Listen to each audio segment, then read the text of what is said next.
하나님의 나라라는 제목으로 우리 말씀을 생각해 보도록 하겠습니다. 말씀이 좀 길어가지고 지난주에 우리가 앞부분을 좀 들었는데 못 들으신 분들이 많기 때문에 잠깐 요약해서 말씀을 드리겠습니다. 사도들이 성령의 능력으로 복음을 전한 결과 교회가 생겨나게 되었습니다. 복음은 사람들에게 아주 막강한 영향력을 끼쳤기 때문에 주께서 구원받는 사람을 날마다 더하게 하시는 역사가 초대교회 때 있었죠. 신자들은 사도의 가르침을 받아서 서로 교제하고 서로 떡을 떼며 기도하기를 전혀 힘썼습니다. 함께 즐거워하고 하나님을 찬양하면서 모인 이 무리, 이것이 진짜 교회라는 거예요. 커다란 건물이 교회가 아니고 수많은 사람들이 모였다고 진정한 교회가 아니라 이렇게 하나님의 말씀을 즐거워하고 서로 함께하며 모이기에 힘쓰고 기도하기에 힘쓰고 서로 찬양하며 떡을 떼는 이 공동체가 진정한 교회라는 것이죠. 이 공동체의 특징이 오늘 잘 나와 있는데 이 공동체의 특징이 모든 물건을 서로 통용했다라는 겁니다.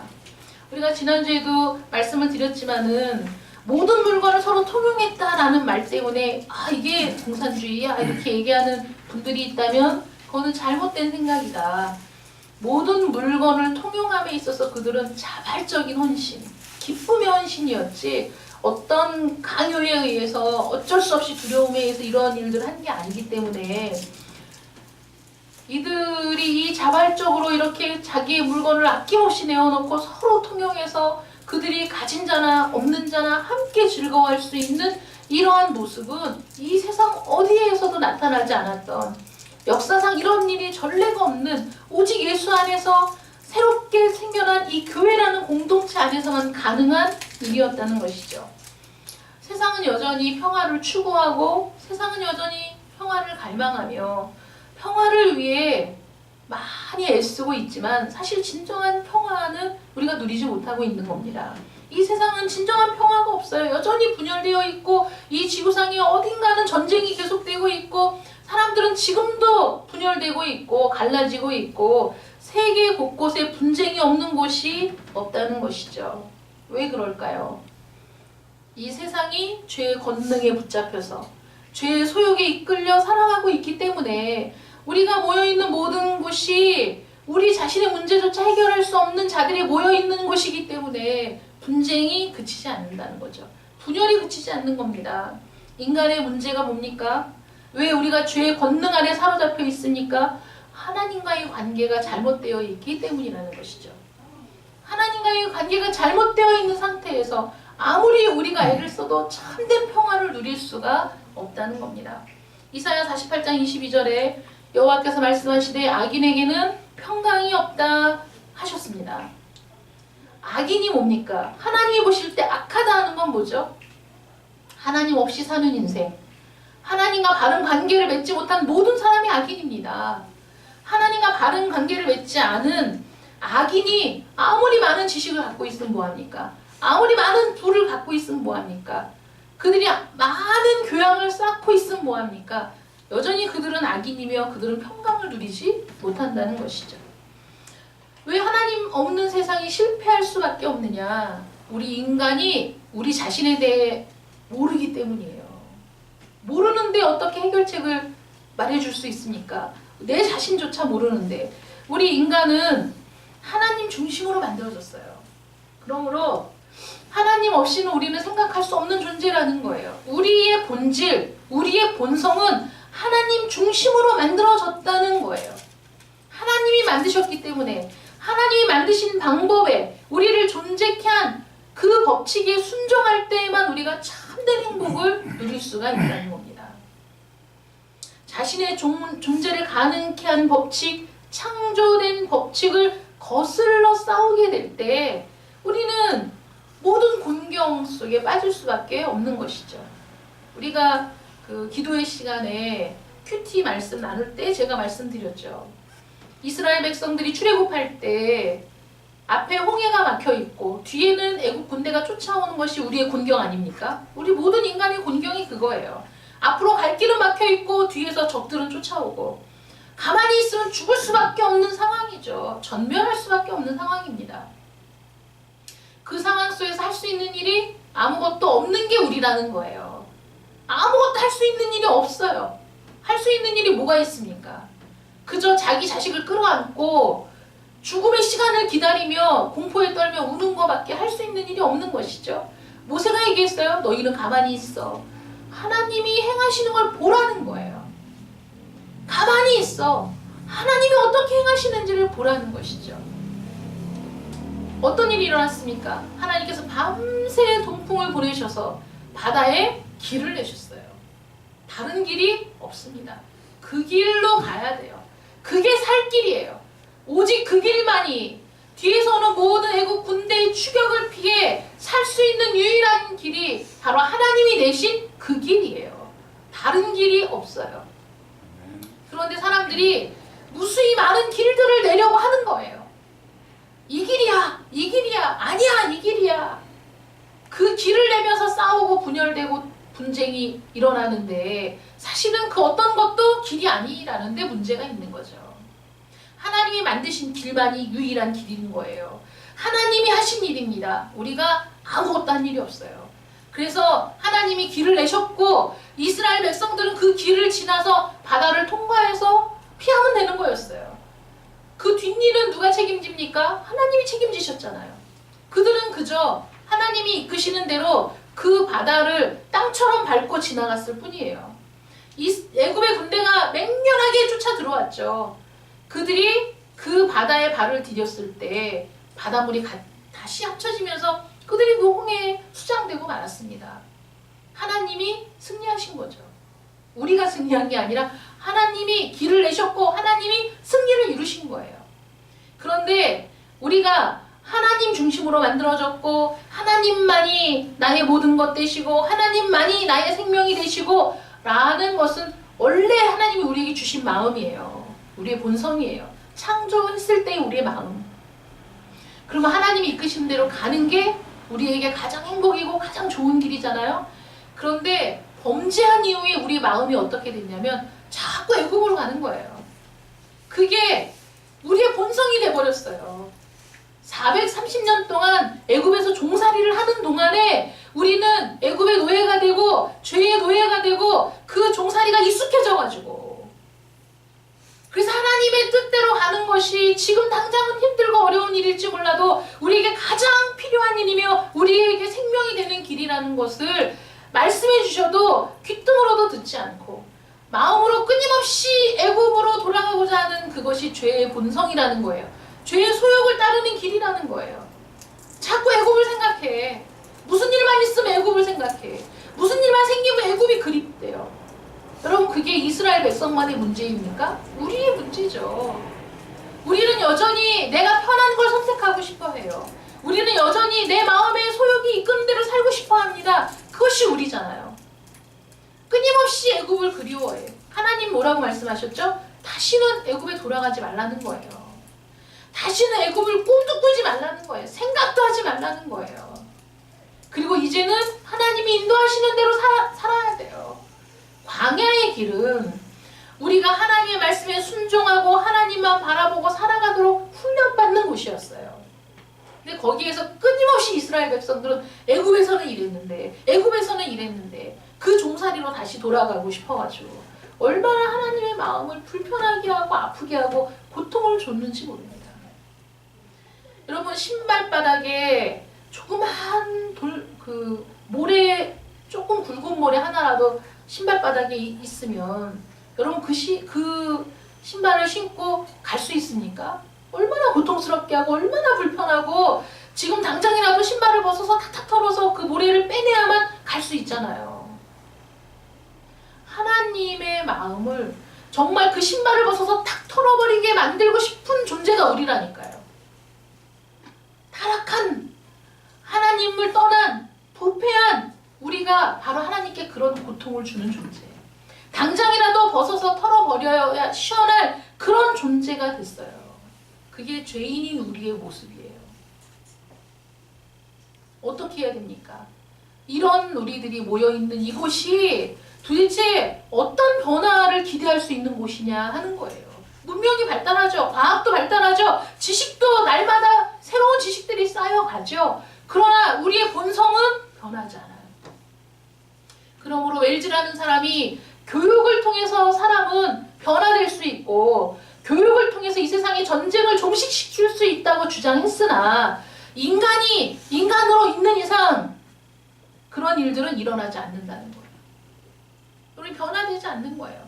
본성의 변화가 일어나지 않아요.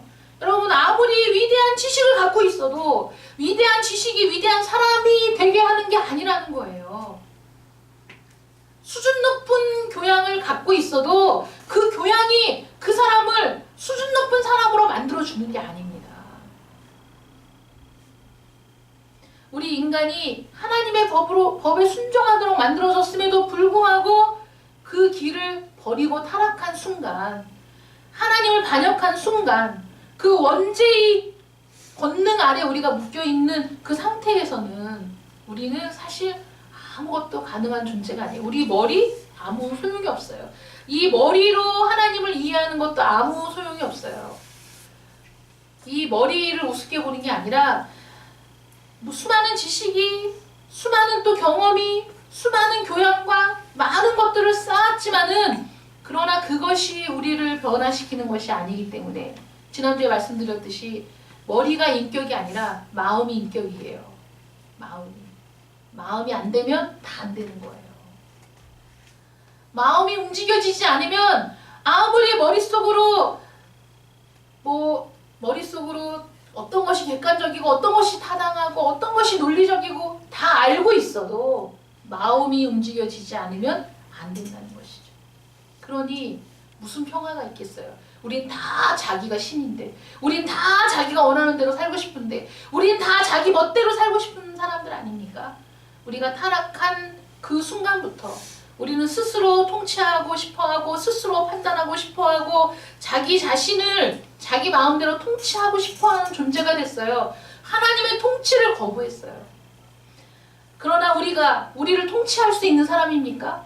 우리가 우리를 다스릴 수 있는 사람이냐고요? 그게 아니니까 문제라니까요. 우리는 그럴 능력이 없는 사람이에요. 우리는 모든 것을 알지도 못하고 모든 것을 보지도 못하는 존재잖아요. 내 자신조차 우리는 감당할 수 없는 존재예요. 여러분 자신을 감당할 수 있나요? 안 되죠. 수많은 능력 있는 목회자들이 한순간에 타락하게 되는 이유 중에 가장 큰 게 뭐냐면 공허거든요. 공허. 큰 집회를 인도하고 아주 능력 있는 말씀을 전하고 막 사람들이 막 은혜 받았습니다. 그 앞에 보고 싶어서 막 그 손이라도 만지고 싶어서 수많은 사람들이 몰려들고 그런 열정적인 시간이 딱 지나고 혼자 남았을 때 찾아오는 공허를 견딜 수 없어서 안 되는 줄 알지만 죄악으로 빠지는 경우가 많은 거예요. 왜 저럴까? 연약한 인간이기 때문에 안 되는 거야. 내 마음이 통제가 안 되는 거예요. 머리로는 다 알아요. 안 되지. 이렇게 하면 안 되지. 마음이 안 되는 거예요. 이 세상에 있는 모든 죄악은 자신의 마음을 통제하지 못하고 근본적으로 해결되지 않는 공허의 문제를 해결하지 못해서 수많은 중독들이 생겨나고 있는 거예요. 그게 우리의 모습입니다. 우리는 모두 이기적이죠. 모두 자기만 생각하죠. 다른 사람들이 고통스러워하는 거는 안중에도 없습니다. 우리 모두 그런 존재라는 걸 인정해야 돼요. 그런 존재들이 모여 있으니 이 세상에 어떤 평화가 이루어질 수 있으며 어떤 제도가 우리를 온전하게 이끌어줄 수 있느냐? 불가능하다는 것이죠. 우리의 싸움이 어디에서부터 나타나는 겁니까? 우리의 다툼이 어디로부터 나는 겁니까? 우리 안에 있는 싸우는 정욕에서부터 시작되는데 바깥에서 어떤 걸 만든다고 해결되는 문제가 아니라 내 안에 내 지체 안에 싸우는 정욕으로부터 모든 다툼이 일어나는 거죠. 이 마음으로부터 모든 죄악이 발현되는 거예요. 그러므로 이런 인간들이 모인 곳에 참된 평화가 있을 수가 없다는 것이죠. 야고보 3장 13절 18절에 이런 말씀을 합니다. 너희 중에 지혜와 총명이 있는 자가 누구냐? 그는 선행으로 말미암아 지혜의 온유함으로 그 행함을 보일지니라. 지혜로 그 행함을 보여야 되는데 이 지혜는 어떤 지혜냐면 야고보서 3장 17절에 이렇게 되어 있어요. 15절에 이러한 지혜는 위로부터 내려온 것이에요.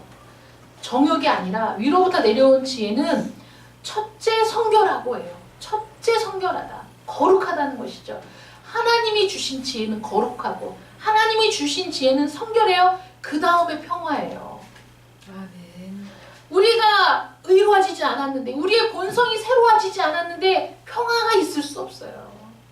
위로부터 주신 지혜, 성결한 그 지혜, 거룩한 지혜, 그 다음이 따라오는 게 화평이라는 것이죠. 아멘. 의와 성결과 거룩함, 하나님과의 바른 관계, 그게 의잖아요, 여러분. 우리가 선행을 하는 것이 우리의 의가 되는 게 아니에요. 하나님과 바른 관계에 있는 것이 의예요. 하나님과 바른 관계. 그런데 문제는 우리 스스로는 하나님과 바른 관계를 맺을 어떤 능력도 없다는 것이죠. 무능력하잖아요. 어떻게 우리가 하나님과 바른 관계를 맺을 수 있습니까? 하나님이 그 백성들 앞에서 놀라운 이적을 보이셨어요. 바다에 길을 내셨어요. 그 길을 자기 발로 밟고 건넜어요. 그들이 3일이 못되어 하나님께 원망하고 불평하고 애굽을 그리워하잖아요. 그 썩은 본성, 그 악한 본성, 그 죄악된 본성의 문제가 해결되지 않는 이상 우리가 기적을 봐도 우리의 마음이 변화되지 않아요. 10명의 문둥병자를 고쳤어요. 죽게 돌아 감사한 사람은 한 사람밖에 없었어요.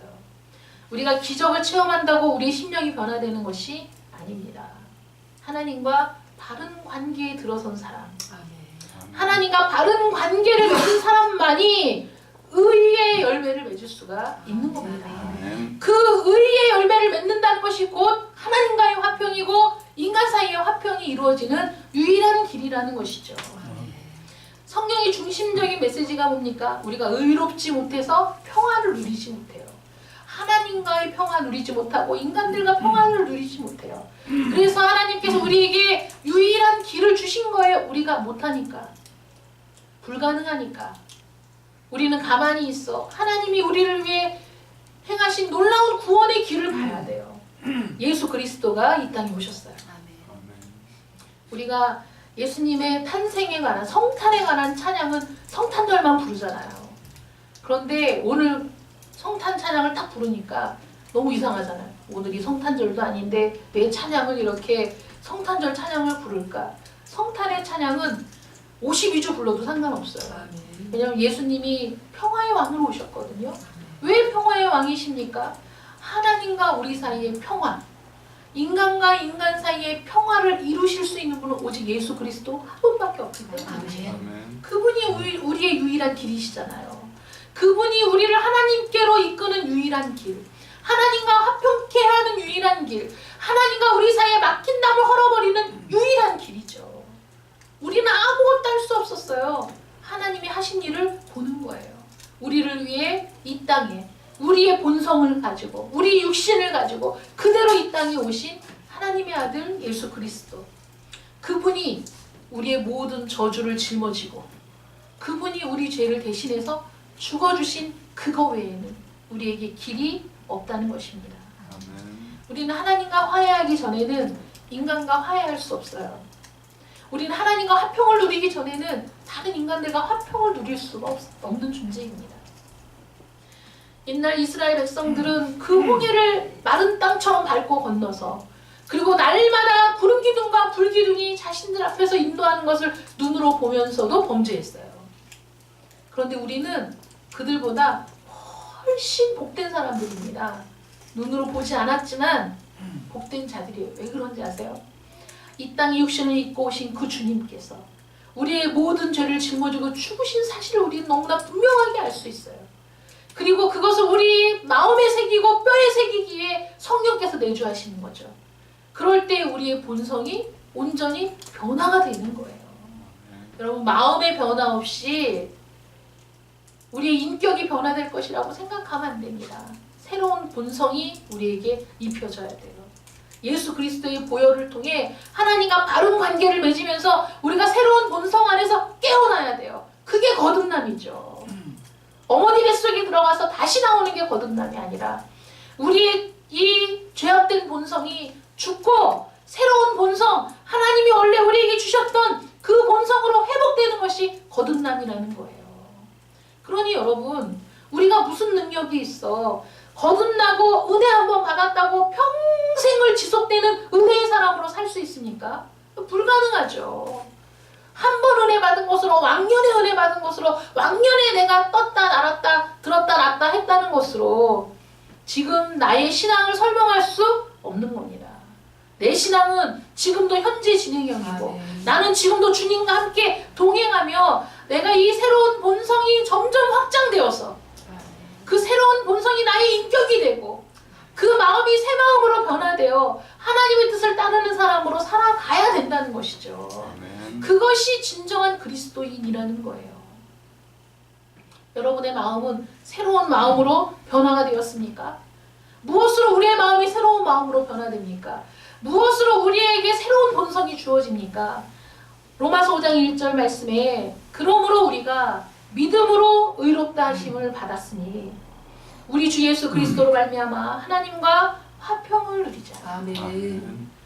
믿음으로 의롭다 하심을 받았으니 우리가 주님이 우리를 위해 행하신 그 일, 하나님이 우리를 위해 마련하신 그 길을 믿음으로 그 땅을 마른 땅처럼 밟고 지나가야 되는 줄 믿으시기 바랍니다. 아멘. 그럴 때 우리의 새로운 본성이 태어나는 거예요. 주어지는 거예요. 새 마음을 우리에게 주시는 걸 받을 수 있는 겁니다. 그 마음이 생기기 전까지는 어떤 평안도 누릴 수 없어요. 그 마음이 생기기 전에는 어떤 것도 우리는 가능한 존재가 아니었던 겁니다. 우리에게 새 마음, 새 본성, 새 삶이 필요한 걸 아셨기 때문에 주님께서 이 땅에 오신 거예요. 아멘. 인간의 본성을 입고 내려오셔서 그 인간의 죄된 모든 본성, 우리 안에 있는 모든 죄된 욕망을 그 몸으로 받아 정화시키시고 우리를 신적인 성품에 참여하는 자로 이끄셨어요. 어떻게 우리가 신적인 성품에 참여할 수 있죠? 우리 안에 이 담을 수 없는 연약한 이 질그릇 안에 성부, 성자, 성령 삼위의 하나님이 거처를 삼으신다고요. 아멘. 얼마나 놀라운 은혜예요.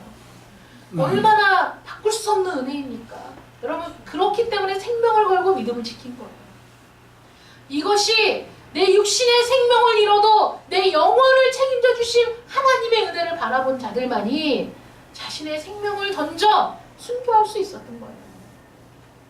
왜 이 당시 초대교회 성도들이 이렇게 자신의 것을 자기의 것이라고 주장하지 아니하고 있는 자들이 집을 팔아 땅을 팔아 교회에 헌금하고 그 교회 안에서 가난한 자들이나 있는 자들이 함께 즐거워하고 함께 먹고 마시며 하나님의 은혜를 찬양할 수 있었느냐?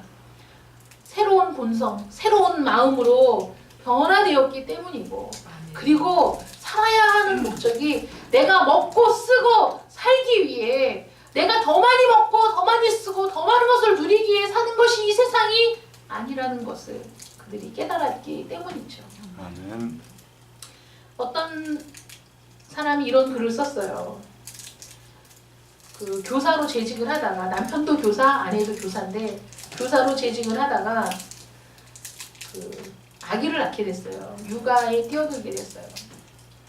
너무 힘든 거죠. 너무 힘들어. 모든 게 실패의 연속이었다는 거예요.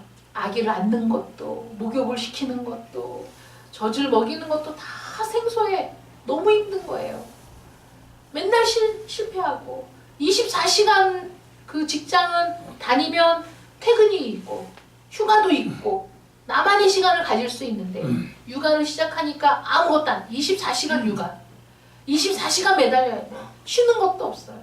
그런데 실패의 연속인 그 시간들이 자신을 성장시켰고 맞벌이를 하다가 외벌이가 된 경제적인 그 쪼들림 속에서 살아갈 수 있는 법을 터득했다. 그러므로 실패가 아니라 성공이고 마이너스가 아니라 플러스가 되는 인생이었다라고 얘기하면서 그 사람이 이런 글을 썼어요. 너무 시간이 없으니까 내 시간이 없기 때문에 아기를 재우고 나서 그 짧은 시간을 너무 귀하게 여겨졌다는 거예요. 요 나만의 시간. 그전에는 몇 시간 하루 종일 뒹굴뒹굴해도 그 시간이 귀한 줄 몰랐는데 하루 종일 씨름하고 아이를 재워놓고 잠시 주어지는 그 시간이 너무 귀해서 자신을 돌아보는 시간을 갖게 되었고 그리고 학교에 교사로 있을 때는 매일 그 관계된 책만 읽고 그랬었는데 그게 아니라 다른 책들을 읽고 또 다른 책들을 읽고 하다 보니까 오히려 바깥에서 아이들을 어떻게 봐야 되는지, 이제 아이들을 어떻게 가르쳐야 되는지 그런 것들에 대해서 눈이 열리기 시작했다. 좀 더 풍성한 시간이 됐다는 것이죠. 그래서 아이들을 가르치는 교단에만 있는 것이 자기의 삶을 풍성하게 하고 교사로서의 삶을 풍성하게 하는 것이 아니라 오히려 잠시 떨어져 있는 그 시간이 아이들을 더 많이 관찰하고 볼 수 있는 시간이 되었고 더 많은 독서를 통해 더 풍성한 그 지식을 얻게 되었다. 그리고 얇은 봉투, 남편이 벌어다주는 그 봉급만을 가지고 살아가면서 많은 소비가 행복을 주는 것이 아니고 많은 소유가 행복을 주는 것이 아니라 적게 쓰고 적은 단촐하게 살면서도 그 안에서 행복할 수 있는 것들이 너무 많다는 걸 깨닫게 되었다. 이런 글을 썼어요. 유명한 사람도 아니고 뭐 문학가도 아니에요. 자신의 삶을 그냥 쓴 거예요. 근데 제가 그걸 보면서 그런 생각을 하게 됐어요. 우리 그리스도인들이 예수 안에 살면서 얼마나 풍성한 은혜를 누리고 얼마나 그 안에서 매일 실패의 연속이지만 결국은 하나님이 우리를 붙드시고 결국은 하나님이 우리를 인도하신다는 사실을 깨닫는 자들이 풍성한 삶을 누리게 된다는 거예요. 아멘. 이게 여기 딱 해갖고 끝까지 뭐 전력질주 한 사람만 풍성한 삶 아니면 보장된 미래가 있는 게 아니라 넘어지고 실패하고 그래도 그 삶 가운데 넘어졌을 때 주님이 옆에 있다는 걸 깨닫게 되고 내가 다쳤을 때 쩔뚝쩔뚝 하면서 가는데 옆에서 같이 나와 동행해 주시는 주님을 보게 되고 내가 너무 고통스러워서 통곡하며 주저앉아 울 때 내 옆에서 함께 우시며 안아주시는 주님을 만날 때 그때 우리의 삶이 훨씬 풍성해진다는 것이죠. 그래서 우리는 주님과 함께하는 삶이 가장 복된 삶이고 가장 평화로운 삶이고 가장 안정된 삶이라는 거예요. 그러므로 초대교회 성도들이 그 주님을 만났어요. 그 은혜를 알았어요. 그리고 이 세상에서 많이 누리는 것이 행복이 아니라는 걸 깨닫게 된 거예요. 예수 안에서. 그래서 기꺼이 자신의 것을 내어놓았어요. 여러분 그 당시에는 제가 여러 번 말씀드리지만 하루에 2끼를 먹는 거는 중산층이야. 3끼 먹는 건 아주 부자들이고 한 끼 먹고 사는 사람이 굉장히 많았다는 거예요. 심지어는 제사장들도 먹을 게 없어서 제사장직을 버리고 나오는 사람들이 있을 정도로 그렇게 힘든 그런 세상이었어요. 그런 힘든 삶 속에서 얼마나 못 먹는 사람, 얼마나 그 고통받는 이들이 많았겠어요. 근데 그들이 예수 안에서, 그 성령 안에서 은혜를 나누고 하나가 되다 보니 내 옆에 있는 자들의 고통이 나의 고통이 되고 그것이 그들을 돌보는 것이, 그들과 함께하는 것이, 그들과 함께 한 공동체를 이루어 한 하나님을 향해 나아가는 것이 참된 기쁨과 행복이라는 것을 알았기 때문에 자기의 소유를 그들은 아낌없이 하나님 앞에 드릴 수 있었던 것이죠. 그 삶. 그래서 지금도 여러분들 이 말씀 아시죠? 여러분들도 재산을 다 팔아서 교회에 내십시오. 이게 아니라, 그런 의도가 아니라 우리가 하나님 안에서 참된 평화를 누리고 정말 그 예수 그리스도를 만난 사람들이 마음이 변화되고 본성이 변화되고 생각이 변화되어 우리가 하나님의 나라를 사는 사람, 하나님을 향해 가는 사람들이 어떤 것이 가장 복된 삶이고 어떤 것이 가장 즐거운 삶인가를 깨닫게 될 때 이 세상의 관점을 벗어나서 살게 된다는 것이죠. 이 세상이 추구하는 것들을 추구하지 않고 살게 되는 거예요. 우리는 예수 안에서 쉼표를 갖고 사는 사람들이죠. 끊임없이 달려가는 것에 성취감을 느끼는 사람들이 아니라 주님이 쉬게 하실 때 쉬고 그 쉼이 실패로 인한 쉼이든지 마음의 고통으로 인한 쉼이든지 어떤 것이든지 간에 그 쉼을 통해 다시 재충전받는 사람이 우리들이에요. 그 쉼을 통해 은혜를 받는 사람이 우리들이에요. 그 쉼을 통해 새 힘을 얻는 것이 우리들이에요. 그 쉼을 통해 참된 참된 평안을 누리는 게 우리들이래요. 그러니까 우리의 자랑은 예수 그리스도죠. 아멘. 우리의 기쁨은 예수 그리스도인 거예요. 그렇게 변화된 사람들, 그래서 한 영원한 집을 사모하는 사람들, 이 세상에 우리의 낙이 없다고 고백하는 사람들, 그래서 이 세상은 저 영원한 집을 보며 함께 가는 우리들이 저 영원한 집의 모습을 우리 가운데 구현하며 사는 사람들, 그게 우리 그리스도인이에요. 우리는 우리 교회, 오직 예수 교회만 우리 교회가 아니라 예수 안에 있는 참된 교회가 다 우리 교회인 거예요. 예수 그리스도를 머리로 삼는 참된 교회. 초대교회와 같은 이 교회가 우리가 되어야 되고, 그런 모든 교회는 우리가 한 몸, 한 뜻이 되어 하나님의 나라를 향해 가는 영원한 순례자들이라는 것을 여러분 잊지 마시기를 축원합니다. 그렇기 때문에 믿는 무리가 한 마음과 한 뜻이 되어 모든 물건을 서로 통용하고 자기 재물을 조금이라도 자기 것이라고 하는 이가 하나도 없었던 이 사람들. 그래서 지금도 여전히 하나님의 나라에 우리의 처소가 예비되고 있다는 것을 믿는 사람들. 우리 주님이 다시 분명히 오셔서 우리를 맞이할 것을 바라보는 사람들. 그래서 우리의 삶을 함께 나누는 여러분들 되시기를 축원합니다. 기도하겠습니다. 사랑의 하나님 감사합니다. 하나님의 나라가 시작되었습니다. 초대교회는 하나님의 나라의 모습을 진정한 교회의 모습으로 우리에게 말해주고 있습니다. 하나님, 그렇게 시작된 하나님의 나라가 지금 이 교회에서 이어지고 있으며 우리들을 통해서 이어지고 있으며 이어진 뿐만 아니라 확장되고 있음을 믿습니다. 하나님, 교회된 우리들이 참으로 우리 주 예수 그리스도께서 우리를 구원하시기 위해 오셨다는 것을 믿음으로 받아들이고 우리 주님을 영접하고 우리 안에 성령을 통해 새로운 본성이, 새로운 마음이 주어져서 이제 하나님과 올바른 관계를 맺고 살아가는 저희들이 되게 하여 주시옵소서.